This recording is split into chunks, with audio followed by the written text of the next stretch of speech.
Acá lo veo a Echevarne ahí de barba y bigote y un look, ¿Cómo un están? look, un look pandémico casi. No, le decía aquí que, No me digas eso, que ya estamos saliendo, estamos ahora. no, le decía aquí que Matabó, que siempre con ese pesimismo racinguista No, no se, empecé.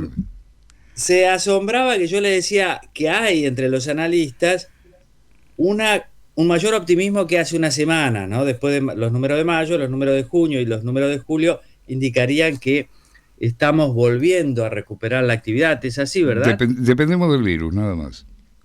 Mirá, obviamente una vez que vas saliendo de la cuarentena, te van relajando, que la gente pueda volver a sus actividades, tenés una recuperación. Y hay una recuperación mundial fuertísima.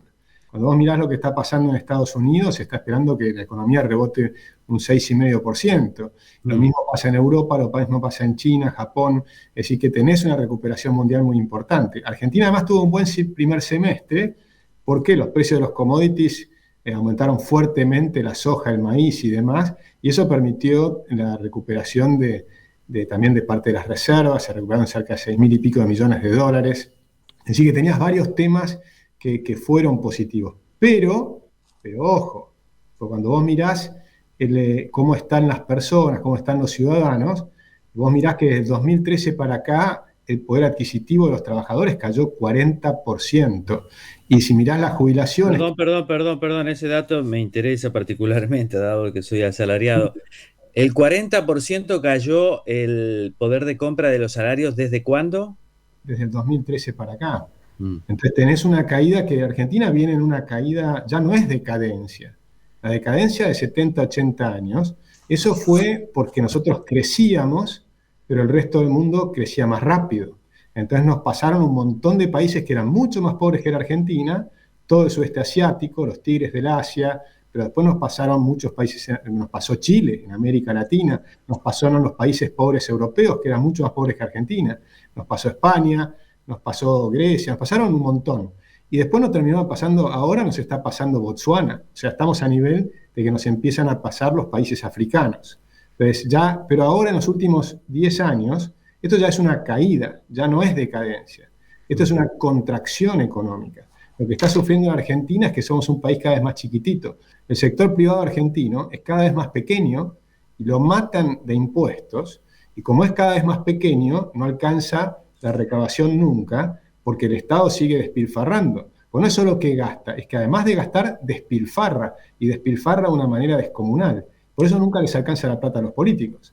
Ahora, ¿cómo puede ser esto de que se reactive la economía, pero crezca poco el empleo formal? ¿Qué está indicando? Bueno, lo que pasa es que, a ver, Argentina está recuperándose, pero seguimos por debajo del 2019, y el 2019 llevábamos 2 años de caída fuerte. Mm. O sea que estamos todavía fuerte por debajo de lo que fue el 2017, mucho más abajo del 2017. O sea, es un país es más pequeña la economía. Se quebraron un montón de empresas, y todavía falta reactivarse una parte de la economía. Basta ver, caminar el microcentro. Mm. Ayer estaba caminando por la Valle Florida y es una lágrima, ¿no? O sea, la Valle Florida, vos ves, es un negocio atrás del otro cerrados, es impresionante. Entonces, todavía tenés todo el sector hotelero, todo el sector del turismo está sumamente afectado. Entonces sí tenés una recuperación, hay cierta recuperación incluso de empresas nuevas que empiezan a nacer, porque quebraron un montón de restaurantes, por ejemplo, y alguno nuevo empieza a aparecer. Claro. Estamos en una fase de recuperación, pero con la gente pasándola muy mal. Argentina tiene una pobreza de cerca de 42%. Pero, ¿qué pasa? Que no es que los que están debajo de eso están mal y los que están arriba de eso están bien. No, los que están arriba de eso son personas que antes tenían ingresos medios, que eran muy razonables, y ahora están muy cerquita de la línea de la pobreza, y con la próxima suba del año que viene de la inflación pueden caer debajo de la línea de pobreza. Entonces vos fíjate, cuando usted estaba hablando con un coronel retirado, ¿no? Y me contaba que cuando era subteniente, por la década de 78, 79, 80, un subteniente del ejército, con su sueldo, se podía comprar un departamento con una hipoteca. Y además se compraba un auto. Hoy eso es imposible, está lejísimo, pero estamos lejísimos de lo que eran los sueldos en la década del 70 en Argentina, o de la década del 60. Es decir, la Argentina se viene deteriorando de una manera descomunal. Esa es la realidad. Por eso es la angustia, la frustración, por eso los chicos se van o empiezan a pensar en irse de la Argentina. Acá la situación es muy complicada, es muy difícil. Se están yendo los empresarios, se han ido los 7 unicornios, los 7 tipos más exitosos en términos empresarios. A ver eso, Agustín, que me interesa. Los 7 unicornios son las empresas tecnológicas que nacieron con poco capital físico y después se convirtieron en grandes estrellas de esta constelación de empresas del capital digital, ¿verdad? Y son argentinas, estas 7. Son 7 empresas argentinas y los empresarios, los dueños de esas empresas se fueron por la tremenda presión impositiva. Acá Ahora, hay una ficción. esos 7, vos decís, Mercado Libre, Globant y otros, Sí. viven fuera del país, decís. Exacto, viven fuera del país y piensan fuera del país. Entonces, por ejemplo, siguen invirtiendo en Argentina, pero invierten mucho más en Brasil, por ejemplo. Entonces acaban uno de los dueños de uno de estos unicornios, muy recientemente hizo una ronda para conseguir capital en Estados Unidos y sumó 250 millones de dólares más. Pero esos 250 millones de dólares es para invertir en Brasil, no en Argentina. Si él hubiera estado pensando en Argentina, por ejemplo, en Mercado Libre, la flota nueva de aviones que hizo, la hubiera hecho probablemente desde Argentina, pero no, la hace en Brasil. Entonces, ahora, viste que al gobierno a este gobierno, por lo menos el gobierno nacional, no le preocupa mucho eso de los unicornios. Ellos lo ven a Galperín y a Global y a toda al capitalismo digital, no les gusta mucho. A ellos les gusta más el capitalismo. No, bueno, iba a decir de amigo, pero no, de amigo, no, a todos los gobiernos les gustan los capitalistas de amigos. Pero este es un gobierno más del capitalismo tradicional, ¿verdad? De las fábricas humeantes. tal vez la palabra capitalismo te lleva a errores. Porque nosotros deberíamos hablar, el capitalismo es una palabra que inventó la izquierda, pero en realidad el sistema que funciona es el sistema de la libertad. Y genera un proceso de innovación de una rapidez tremenda que ocurrió en estos últimos 200 años y Argentina fue parte, pero ya no lo es más. Y ese proceso tremendo de innovación es lo que genera la riqueza. Entonces, cuando se desvirtúa eso y se empieza a hacer la lucha de clases, ricos contra pobres, empresarios contra trabajadores, destruye ese proceso de innovación. Por eso estos chicos son los chicos que innovaron, que crearon empresas nuevas, crearon nuevos sistemas de comercialización como Mercado Libre, generaron una riqueza tremenda y por supuesto se enriquecieron, pero se enriquecieron enriqueciendo a la gente, claro. O sea, dando un servicio. Entonces cuando vos das un servicio nuevo, novedoso, mejorás, creás empleo, crearon miles y miles y miles de fuentes de empleo. Entonces es un error enorme error de creer que vas a sacar un país adelante simplemente poniendo impuestos a los ricos. Eso ahora, no, impresionante, Agustín, lo de Mercado Libre, porque es la que todos conocemos más, pero son todo el mismo estilo, capitalismo digital, no pensamiento. Y como uno, por ejemplo, recién me llegó un libro de Corregidor, que es una editorial, digamos, nacional y popular. Y claro, le compré el libro, pero además me mandan otro y un catálogo. Los dueños y gerentes deben putear contra Mercado Libre, pero en realidad gracias a Mercado Libre uno les compra un libro, ¿no? ¿Cómo son empresas que te acercan a otras pequeñas empresas, acercan a consumidores que de otra manera ese vínculo no se podría realizar, ¿verdad? Sin duda, sin duda. Y tenés otros empresarios como por ejemplo Satellogic. Es una empresa que coloca satélites pequeños en el espacio y se tuvo que ir de la Argentina. Y se fue a la Argentina, primero el dueño por la presión impositiva tremenda, no impuesto a la riqueza, que es un absurdo total, pero además por las restricciones a las importaciones. Hay un cuento famoso que decía que en un momento para construir estos satélites que los construyen en Argentina, necesitabas unos tornillos desmagnetizables, que no se magnetizan, ¿no? Y no había en Argentina, pero tampoco se los permitían importar, entonces lo tenían que traer en el bolsillo. Pero ¿cómo se llama esa empresa? Satellogic. Satellogic. ¿Cómo puede Y ser que, o sea, de alguna manera estaba como contrabandeando los tornillos? Una cosa absurda. lo que pasa es que cuando vos no comprendés este capitalismo digital que es bastante difícil de comprender para ciertas personas, y cuando vos querés controlar todo, no podés controlar esto. Es Porque que, no todo puede pasar por la Secretaría de Comercio, porque no todo puede entrar en una norma, ¿verdad? Y eh, empezás a desconfiar y decís mejor que se vayan, porque vos has visto algún legislador o funcionario del gobierno lamentar que Galperín viva en Montevideo, por ejemplo. No. yo creo que no, porque además creo, yo soy todavía, yo pienso, alguien me decía, piensa mal y acertarás, ¿no? ¿Por qué Mm, lo hacen? Y cuando vos mirás donde está yendo Argentina, Argentina está en el camino de Venezuela. sí. En Venezuela se fueron 5 millones de personas. Ahora, ¿vos crees que a Maduro le preocupa que se hayan ido 5 millones? No, no le preocupa. De hecho, esos 5 millones eran opositores. Entonces, que se vayan 5 millones de opositores, no les preocupa, ellos se quedan con el país. Entonces, ellos es un proyecto, fíjate lo que pasa en Nicaragua. Ortega, ¿dónde vive Ortega? Ortega vive en la mansión que era de Somoza. Es decir, esta gente no le preocupa que se vayan las personas, se van a quedar con las mansiones de los ricos, porque se quieren quedar con el país, se quedan con los campos. ¿Quiénes tienen los hoteles, los campos? ¿Quiénes se van quedando? Los sindicalistas. ¿Quiénes se quedan con las grandes extensiones de tierras y demás? Ya no más, o sea, cada vez tenés menos empresarios privados y tenés cada vez más políticos empresarios. Son millonarios, gobernadores, intendentes, se han hecho millonarios, son los verdaderos oligarcas. Entonces acá estamos Ahora, en una situación. Agustín, a ver, esto de que Argentina va al camino al Venezuela. ¿Va camino a Venezuela o a algunos personajes importantes del gobierno les gustaría ir a Venezuela? Bueno, yo creo que estamos en la misma película que en Venezuela con 6 años de diferencia. Ujú. Entonces, lo que pasa es que tenemos una gran oportunidad. La gran oportunidad son las elecciones, porque este es el gran momento donde Argentina pegó la vuelta en el 2015, pero el gobierno de Cambiemos fracasó. Y fracasó porque no cumplió su mandato. El mandato era muy claro porque estaba en el nombre, era Cambiemos. El mandato era cambiar el sistema económico y rentístico de Argentina. Y no lo hicieron, mantuvieron la peor. Y no es porque no los dejaron hacer. Porque yo lo que digo es, la primera medida de gobierno es nombrar el gabinete. Y cuando vos nombrás el gabinete, estás diseñando cuál es el Estado que querés.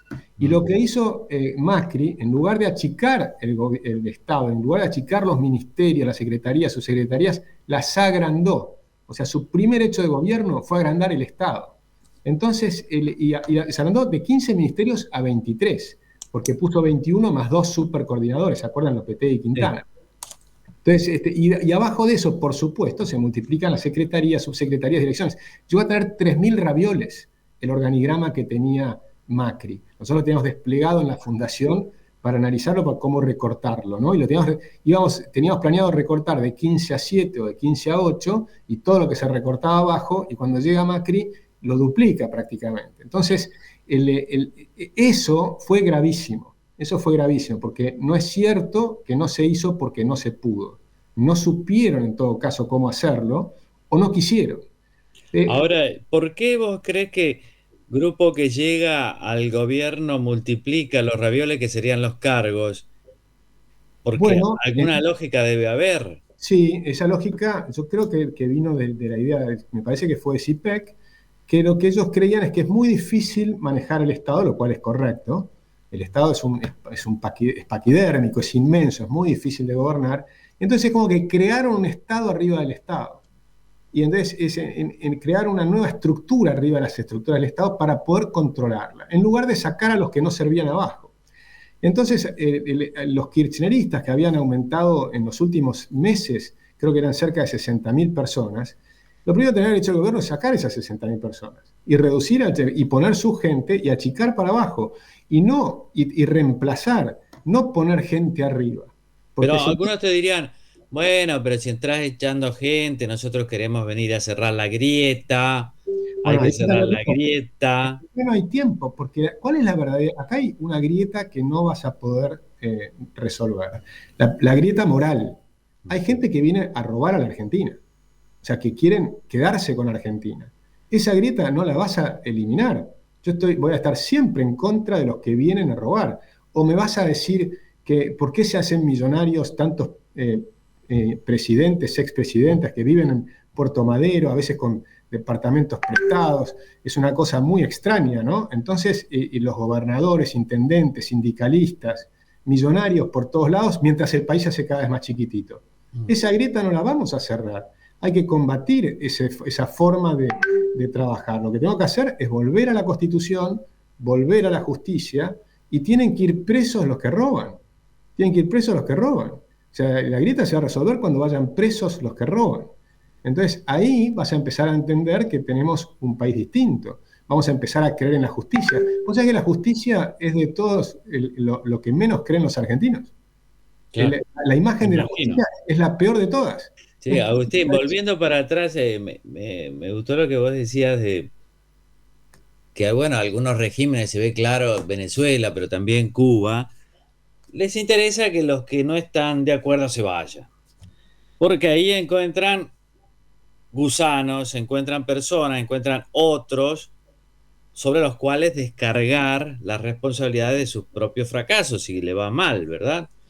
Y en el caso cubano, el otro día hubo una solicitada en diarios importantísimos a nivel global, norteamericanos especialmente, pidiéndole al presidente Biden que dé marcha atrás con una sanción específica del expresidente Trump, que era limitar bastante severamente el envío de remesas de dólares de los cubanos que viven fuera, especialmente en Miami, en Estados Unidos, hacia sus parientes dentro de la isla, ¿verdad?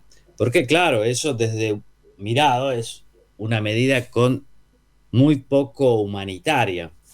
Pero es interesante porque esos dólares, quería comentarlo con vos, a ver qué te parece, esos dólares que envían, por ejemplo, los gusanos, como dicen los pro Fidel, que viven en Miami, a sus parientes en Cuba, esos no van directamente a los parientes, sino que son controlados, absorbidos por los funcionarios que se quedan con esos dólares para el Estado siempre, y al beneficiario le dan pesos cubanos, que no valen nada, ¿no? Y me daba la impresión, una gran hipocresía también de estos intelectuales y políticos, algunos argentinos, nuestro último premio Nobel de la Paz y demás, de pedirle que los gusanos, digamos, financien al régimen cubano, porque no era que ese dinero llegaba directamente a los cubanos que viven en la isla, sino que se lo apropiaban las autoridades, los funcionarios, ¿verdad? ¿Y cómo se puede llegar a esto, no? Bueno, ese es dramático. Lo que decís es completamente cierto. Para mí hay una perversidad de una parte de la izquierda argentina, porque no es toda la izquierda, pero hay una parte que es muy perversa, que son los que defienden la dictadura de Cuba. Cuba es una dictadura de hace 60 años, hace más de 60 años. O sea, es el mismo partido, hacen elecciones truchas, todo el mundo lo sabe, con partido único, eso no son elecciones, no hay opositores, a los opositores los meten presos, o tal cual se los sacan, como hicieron con los marielitos en aquella época, ¿no? O sea, los dejan irse para cada tanto algunos opositores para que no molesten en la isla. Y es un desastre. O, por ejemplo, cuando dicen que el problema de Cuba es el bloqueo, cuando es falso. No hay un bloqueo, sino lo que hay es un embargo como consecuencia del robo de las empresas americanas en el momento de la revolución. Pero esa revolución es una revolución asesina. El propio Che Guevara, que tiene sus discursos, están filmados, la gente lo puede ver en YouTube, diciendo que ellos que han fusilado, reconoce los fusilamientos, pero además dice, vamos a seguir fusilando todo lo que sea necesario. Y fusilaban a los homosexuales, fusilaban una cantidad de gente, y por supuesto a los opositores al régimen, y lo siguen haciendo, siguen metiendo balas hasta el día de hoy, y siguen metiendo gente presa. Entonces, no denunciar esa dictadura también es una perversidad muy, muy fuerte. Pero por lo menos ahí sí que funciona la justicia, ¿no? Porque los que fueron presos hace 4 semanas, algunos ya están condenados a 1 y 2 años de prisión, ¿no? Bueno, eso es tremendo. Es tremendo lo que pasa en Cuba, es tremendo. Y recordemos que esa dictadura asesina, además, exportaba terrorismo a toda América Latina y al África. Y entonces, pero Agustín, vos me parece que está muy malo, porque mirá, Es que no, Acá la política vamos por otro lado, ¿viste? Y nosotros queremos portarnos bien, porque si no nos van a sacar de todo. No bueno, vamos a poder ni hablar por teléfono ya, por viejas líneas. Y vos me parece que estás fuera, un poco fuera del clima, ¿no? Ahora el clima es la concordia, en el sentido de tratar de eliminar las grietas, ¿no? De ser positivo. mirá, Yo, la a mí, verdad que yo me además voy a no me Argentina. ayuda para nada, porque yo hablé con vos y te decía que era optimista y ahora me quedo como Quique Matavoz, que está todo pesimista, ¿no? No, digamos, yo no estoy todo pesimista. Te estoy diciendo, para mí, y me parece que centrémonos un segundo en esto, la Dale. gran oportunidad son las elecciones, Mm.